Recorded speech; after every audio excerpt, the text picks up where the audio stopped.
चली हम आप सबके भाई, आप सबके बेटा बबलू बवाली,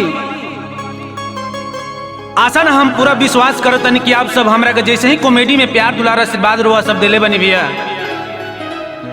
वैसे ही हमरा के देव जा। वैसे तो हमरा गावे के क्षमता नहीं खे कि हम आप सबके गाई, लेकिन इंटरटेनमेंट के माध्यम से हम आप सबके प्रोग्राम के माध्यम से कुछ इंटरटेनमेंट हम करा रहल बनी। आप सब अपन प्यार आशीर्वाद भैया दिले रह जा हमेशा हमरा ऊपर। तो चलिए एगो हम उ गीत सुनावे जा रहल बनी जोन पुरानिया लोग सुनत रहे बहुत मस्ती से, बहुत अच्छा से भैया।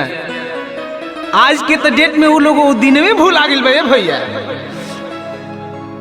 भरत शर्मा जी गुरुतुल हमनी के वहाँ के बानी, प्रयास करतनी, ऐसे तो हम गा ना पाई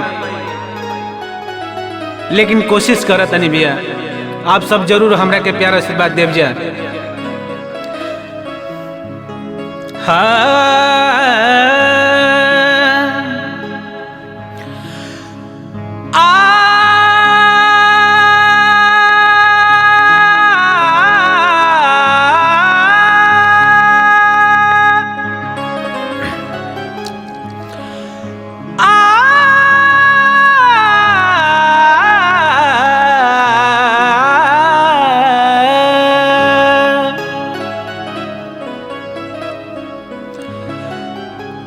नैन छुरी से कटारी हो गई,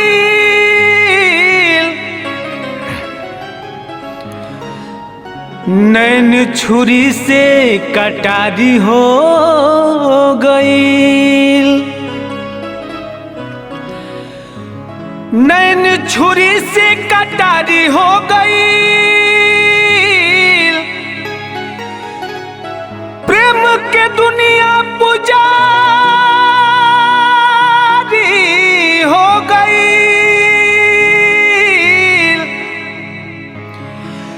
केहू नजरिया में आके जब बस जाई,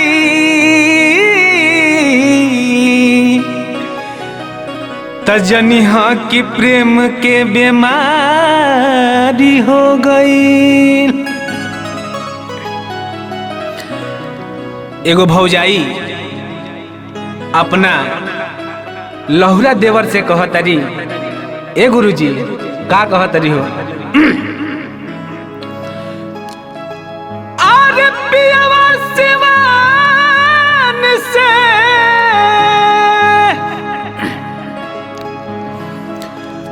हर के पियवा सिवान से अनहर भइले आई,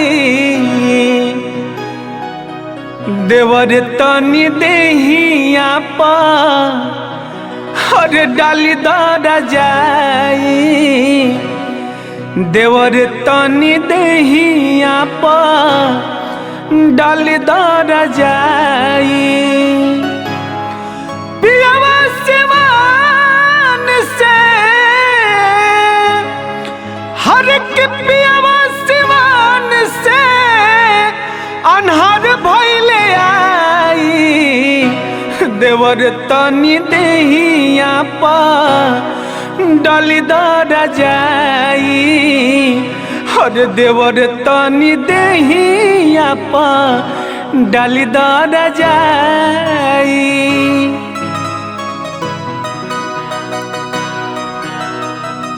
क्या बात है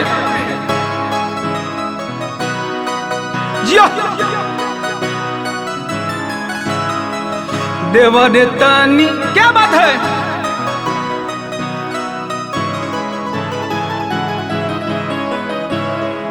और कहतरी कुछ आराम मिलीत पास तनी आईता,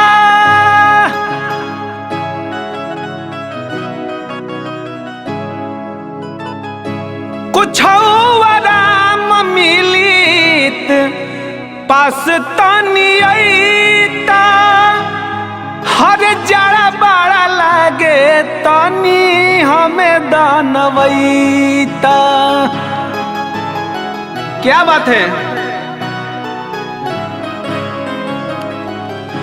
कुछ आराम मिलित पास तनी अईता, जड़ा बड़ा लागे तनी हमें दानवईता।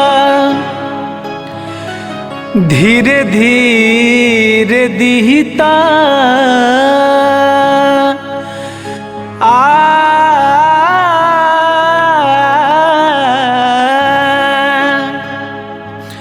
धीरे धीरे दिहिता, धीरे धीरे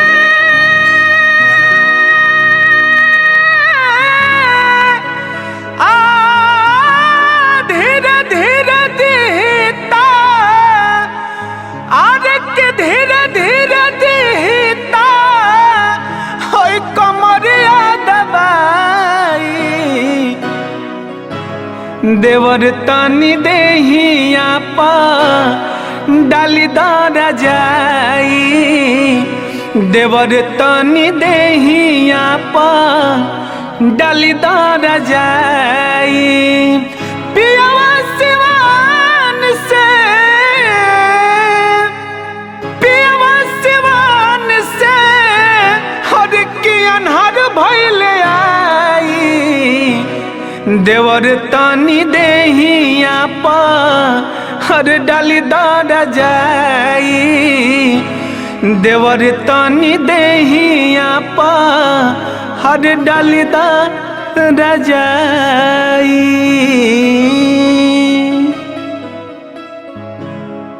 चलिए भैया, आज के बस इतने ही, फिर अगला दिन आप सबसे मिलल जाई।